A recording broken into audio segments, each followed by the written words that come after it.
ദേശീയപാത നിർമ്മാണവുമായി ബന്ധപ്പെട്ട് CPM തൃത്തല്ലൂർ ലോക്കൽ കമ്മിറ്റി രാഷ്ട്രീയ വിശദീകരണ യോഗം നടത്തി. നാഷണൽ ഹൈവേ നിർമ്മാണത്തിനെ തുടർന്ന് തൃത്തല്ലൂർ ഉപ്പുപടന്ന പ്രദേശത്തെ 80ഓളം വീട്ടുകാരുടെ വഴിയില്ലാതെയായ പ്രശ്നത്തിൽ വാടാനപ്പള്ളി ഗ്രാമപഞ്ചായത്തും മണലൂർ MLA മുരളി പെരുന്നെല്ലിയും ഇടപെട്ടുകൊണ്ട് സർവീസ് റോഡും നടപ്പാതയും യാഥാർത്ഥ്യമാക്കുമെന്ന് നേതൃത്വം അറിയിച്ചു. ഉപ്പുപടന്നക്കാരുടെ ഇടയിൽ തെറ്റിദ്ധാരണ പരത്താൻ BJP ശ്രമിക്കുകയാണെന്ന് CPM പറഞ്ഞു. യോഗം മുരളി പെരുന്നെല്ലി MLA ഉദ്ഘാടനം ചെയ്തു. CPM Thrithallur local committee secretary Suresh Madathil അധ്യക്ഷനായി.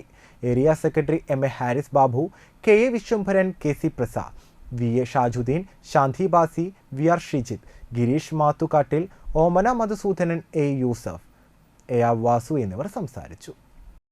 അപ്പോൾ ആ നിവേദനം കൊടുത്തതിന്റെ ഭാഗമായി ചില ഇടപെടലുകൾ അത് ഉണ്ടാകുകയാണ്. പഞ്ചായത്ത് ഒരു നിവേദനം കൊടുക്കുന്നു. ആ നിവേദനത്തിൽ കൊടുത്ത മറുപടിയാണ് ഇപ്പം നേരത്തെ ഇവിടെ വായിച്ചത്. അത് NOC പണിയാളെ NOC അല്ല കൊടുക്കുന്നത്. അത് അവർ ആ ഏജൻസിയുടെ പണിയുമെന്ന രൂപത്തിലാണ് ഇവിടെ ഇത് കൊടുക്കുന്നത്.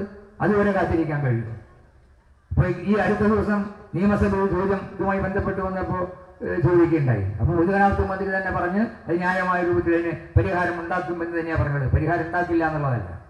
പരിഹാരം ഉണ്ടാക്കുന്ന സർക്കാരാണ് കേരള സർക്കാർ. ഓർമ്മയെടുത്ത് പരിശോധിച്ചോ? ഞാൻ നേരത്തെ പറഞ്ഞല്ലോ, നടക്കില്ലെന്ന് വീമ്പ് പറഞ്ഞു പോയ ആ സാധനം നടക്കുകയാണല്ലോ ഇവിടെ. അപ്പൊ ആര് വീമ്പ് പറഞ്ഞാലും നടക്കാതിരിക്കില്ല.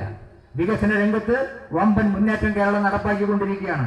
അപ്പൊ ഇവിടെ ഉപ്പുകടന്ന നിവാസികൾക്ക് ഉണ്ടാകുന്ന ബുദ്ധിമുട്ട് പരിഹരിക്കാൻ വേണ്ടി സർക്കാർ ഇടപെടുമെന്ന കാര്യത്തിൽ ആർക്കും ഒരു തർക്കം ഉണ്ടാകേണ്ട ഒരു കാര്യമില്ല.